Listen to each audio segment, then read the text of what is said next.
Vedic meditation mantras are a special type of mantra that comes from the ancient tradition known as the Shankaracharya Tradition of India.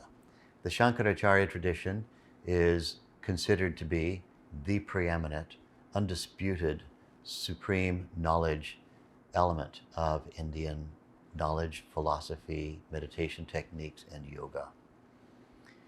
The kinds of mantras that are used are referred to in a category known as Bija. B-I-J-A, Bija, means in Sanskrit a seed. A seed word, a seed mantra.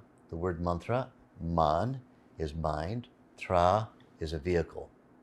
So a Bija mantra, a seed, which is a mind vehicle. These sounds do not work on the level of meaning. They have no intended meaning. Although you learn it as a word, very quickly, when you begin to think the word, it becomes a sound in your mind. And you use that sound to take the mind from the gross conscious thinking layer to the deeper layers of consciousness. The way that the Vedic meditation mantras work, the Bija mantras work, is that with each thought of the mantra, as you repeat it mentally, the mantra becomes subtler, fainter, vaguer, finer. As it does so, it also increases in its intrinsic charm. The subtler layers of thinking, the subtler strata of the mind, are intrinsically more charming to experience than the gross conscious thinking layer. As the mind begins to explore the charm, the ever-increasing charm, it follows the mantra effortlessly. Our mind always will follow without effort anything that's more charming than what currently we're experiencing. So the mantra becomes more and more charming as it becomes subtler and subtler, until eventually the mantra is so faint that it's almost imperceptible.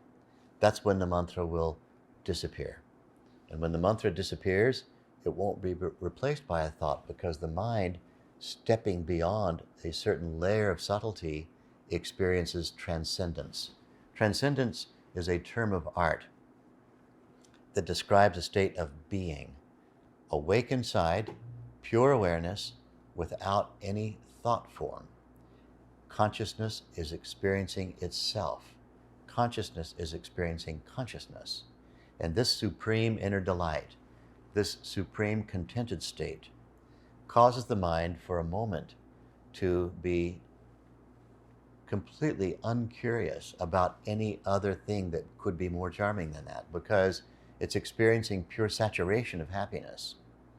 So the Bija mantras of Vedic meditation work as a comfortable ride to take the mind inward, to touch upon that least excited state. And the Bija mantras also have another feature. There are different mantras that work best for different people. Some of you may have studied one of the offshoots of the Vedic knowledge from ancient India, Ayurveda. Ayurveda describes different psychophysiological types. You know, there are some people who feel cold very easily, and they always wear little sweaters, even in summer, just in case things get cold or in case they might run into an air conditioner or something.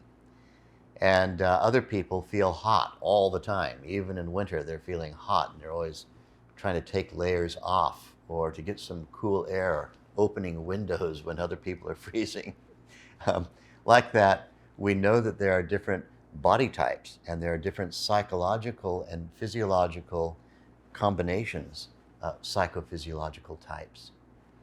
In Vedic meditation, like that, similar to that, there are different kinds of mantra groups that will serve different psychophysiological conditions and different stages of life. And so then, in learning Vedic meditation, a teacher uses the formula given by their master that comes from an ancient tradition in choosing which mantra will be best for you.